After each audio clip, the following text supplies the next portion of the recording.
terjadi kan dua hal yang terpisah ya. Ada OLTP, transaction, dan OLAP ya, analytical. Di traditional ERP biasanya kita punya solusi ERP dan solusi BW atau BI, business intelligence terpisah. Ya. Yang sering kali terjadi di customer yang lama adalah setelah kita implement ERP, ya, siapa sih pengguna yang membaca reportnya? Kebanyakan adalah staff atau first line manager, karena sifatnya report yang ada di sana adalah operational report. Banyak sekali tabular data yang muncul ya, data informasi yang disajikan dalam kolom tables. Sedangkan directors atau senior managers menunjukkan informasi yang sudah di summarize, sehingga mudah di digest, mengambil keputusan lebih cepat. Ya, di teknologi yang lama non HANA ya itu di separate system, sehingga mau nggak mau muncul delay, at least one day delay, karena OLTP perlu dilakukan diekstrak ya untuk dipindahkan ke OLAP analytical tools. Ini ya ERP dari platform standarnya dulu untuk implement mencapai standarisasi proses dari end to end ya. Dari procurement, inventory, ada di manufacturing, jadi ada proses produksinya, distribution sampai finance. Itu di ERP system. Masuk ke CRM, customer relationship management. Ya. Nextnya biasanya orang masuk ke SCM, supply chain. Ya. Kemudian SRM berhubungan dengan supplier kita ya. Ini yang di SAP Business Suite ya. Dengan teknologi yang baru nanti SAP juga go mobile lewat SAP Fiori, nanti akan saya ceritakan sampai SAP Fiori.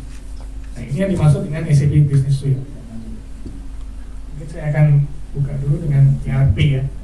Jadi Bapak Ibu yang sudah implement SAP sudah cukup tahu, tapi yang belum akan saya ceritakan apa sih yang terkandung di dalam SAP ERP ya. Ya, jadi SAP ERP adalah basic sebelum kita bisa achieve tadi faster, simpler, proses dan smart, kita harus beresin dulu fondasinya lewat ERP system ya. Jadi contohnya terkandung dalam SAP ERP Business Suite. Kita bisa lihat ada financial system ya, secara umum dibagi dua untuk menghandle financial accounting, itu untuk memenuhi kebutuhan eksternal ya, statutory report yang diproduksi ya, balance sheet, profit and loss, cash flow, dan management accounting. Ya, management accounting untuk analisa overhead, product costing, dan profitability. Selain itu yang dihandle juga bagian logistik, procurement and logistic execution, mulai dari pembelian barang, ya, procurement, inventory handling, warehouse, inbound and outbound, bagaimana mengatur barang masuk dan barang keluar, ya, dan mengirim barang ke customer, dan juga produksi. Ya, dan juga ada product development and manufacturing, mulai dari planning, manufacturing execution, product sampai life cycle data management. Yeah. We've got 60-70 countries in which we run operations. Any guesses how many days it took us to close our books? It took us 9 days. That's it. Within 9 days, we closed our books. It's not an easy job when you are such a large organization, but that's the impact of using something like SAP HANA.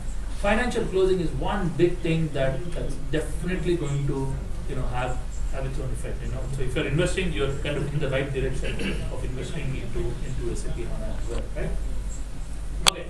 So I think I'll probably skip this slide. I think Hakan just kind of spoke about that. It's kind of the writing is on the wall. We're basically wanting the transaction world and the analytics world to no longer be separate. We want real-time analytics for your customers, as for your business users, as and when any of these transactions actually take place, right? Let me take the example of John Deere, one of our very, very first customers as well globally, right? You have heard of John Deere? John Deere essentially is quite a large, it's a 200-year-old company back in the US, and it manufactures farming equipment, very heavy-duty farming equipment, right? I mean, there are big farms in the US, all the tractors, the big tractors, the big equipment that they need for managing all of this problem. Okay.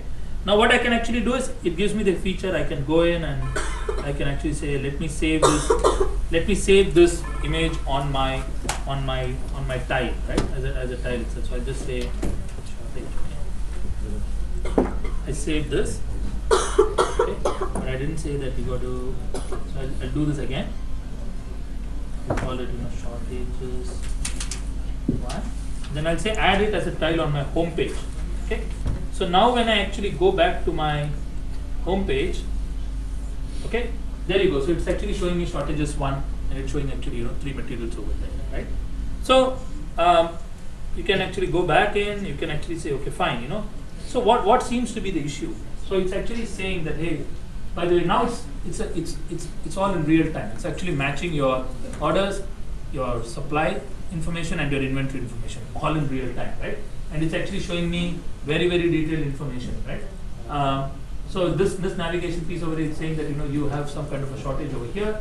It's actually saying how each of your orders will actually get affected by all of those, right? So I can actually go in and say, hey, okay, let me scroll down. I see that there is shortages over here. Let me just click on this one, okay? And what it actually does is, it actually gives me a few options over here. It gives me a few options on what the system thinks you could do, okay, in terms of trying to solve this problem. So it's saying, okay, and there are these stars, right? The stars usually indicate sort of how good the option really is. Many of these use the features, the predictive features, and the functions that are available on the HANA platform. API scalability tanpa hardware apapun, dan juga bagaimana Kak bisa melakukan flexibility di antara node tersebut. Jadi misalnya katakanlah Bapak punya mesin 8 prosesor. Saat ini saya pengen cut secara hardware jalannya hanya 4 plus 4, bisa seperti itu. Jadinya bisa jadi mesin yang sebuah sistem monolitik 8 prosesor ataupun jadi 4 dalam hitungan begini saja, tinggal langsung dari segi manageability-nya aja, manajemen bisa langsung. Oke. Jadi bentuknya akan seperti apa? Bentuknya akan seperti ini, Bapak Ibu. Modular, bisa lepas-lepasan. Kalau prosesornya kurang cepat bisa diganti, kalau kurang bisa ditambah, tinggal dipasang aja. Kalau misalnya ini tinggal dicabut, kalau misalnya ingin melakukan service. Jadinya sangat fleksibel. Demikian juga dengan storage-nya. Jadinya memang katakanlah kalau misalnya kita bicara seperti ini, dulu kita kenalnya sebuah blade gitu ya. Kalau blade gitu kan mesinnya banyak, tapi ada berbagai macam compute nodes yang banyak, kita bisa pasang, kita bisa lepas gitu kan ya. Tapi ini adalah sebuah satu mesin yang sama, kita bisa pasang, kita bisa lepas gitu. Kalau blade kan ya satu ini kita cabut, berarti satu node ini semuanya mati gitu ya. Tapi ini hanya prosesornya aja bisa kita lepas, kita bisa lakukan adjustment di situ.